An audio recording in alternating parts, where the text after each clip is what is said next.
ಜೈ ಶ್ರೀರಾಮ್ ಜೈ ಆಂಜನೇಯ. ನಮಸ್ಕಾರ ಸ್ನೇಹಿತರೆ, ನಾನು ರಘುಗೌಡ, ಕರ್ನಾಟಕ ಪ್ರಜಾಶಕ್ತಿ ಸಮಿತಿಯ ಹಾಸನ ಜಿಲ್ಲಾಧ್ಯಕ್ಷ. ಈ ದಿನ ಕರ್ನಾಟಕ ಮಾನವ ಹಕ್ಕುಗಳ ಜನಸೇವಾ ಸಮಿತಿ ವತಿಯಿಂದ ನಡೆದಂತಹ ಅತಿ ಅದ್ದೂರಿ ಕಾರ್ಯಕ್ರಮ ಸಾಧಕರ ಸನ್ಮಾನ.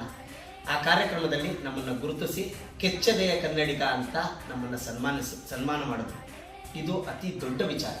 ಕನ್ನಡ ಪರ ಹೋರಾಟಗಾರರ ಜೀವನದಲ್ಲಿ ಇಂಥದ್ದೊಂದು ದಿನಾನ ಪ್ರತಿಯೊಬ್ಬ ಹೋರಾಟಗಾರರು ಕಾಯ್ತಾನೆ ಇರ್ತಾರೆ ಅಂತ ಅಂದ್ಬಿಟ್ಟು ಹೇಳ್ಬೋದು. ಈ ಸನ್ಮಾನ ಮಾಡಿದಂತಹ ನಮ್ಮ ಕರ್ನಾಟಕ ಮಾನವ ಹಕ್ಕುಗಳ ಜನಸೇವಾ ಸಮಿತಿಯ ಜಿಲ್ಲಾಧ್ಯಕ್ಷರಾದಂತಹ ರವಿ ಅಣ್ಣ ಅವರಿಗೆ ಹಾಗೂ ಮಹಿಳಾ ಜಿಲ್ಲಾಧ್ಯಕ್ಷರಾದಂತಹ ಪ್ರತಿಮಾ ಮೇಡಮ್ ಅವರಿಗೆ ನಾನು ತುಂಬು ಹೃದಯದ ಧನ್ಯವಾದನ ಅರ್ಪಿಸ್ತೀನಿ. ಹಾಗೆ ಈ ಪ್ರಶಸ್ತಿ ಕೇವಲ ರಘುಗೌಡನಿಗೆ ಮಾತ್ರ ಸಲ್ಲಬಾರದು. ಈ 18 ವರ್ಷದ ಸಾಧನೆಯಲ್ಲಿ ನನಗೆ ಬೆನ್ನೆಲುಬಾಗಿ ನಿಂತಹ ನನ್ನ ಪರಿವಾರ, ನನ್ನ ಸ್ನೇಹಿತರು, ನನ್ನ ಪ್ರೀತಿಯ ಅಣ್ತಂದಿರು ನನ್ನನ್ನು ನಾಯಕನಾಗಿ ನೋಡಬೇಕು ಅಂತ ಅಂದ್ಬಿಟ್ಟು ಕನಸು ಕಂಡು ನನ್ನ ಜೊತೆಯಲ್ಲೇ ಪ್ರತಿದಿನ ನನ್ನ ಹೋರಾಟದಲ್ಲಿ, ನನ್ನ ಜೀವನದಲ್ಲಿ, ನನ್ನ ಜೀವನದ ಒಂದು ಭಾಗವಾಗಿ ನಿಂತಹ ನನ್ನ ಪ್ರೀತಿಯ ಅಣ್ಣ ತಮ್ಮದಿಯರಿಗೆ ಇದನ್ನು ಅರ್ಪಿಸ್ತಾ ಇದ್ದೀನಿ.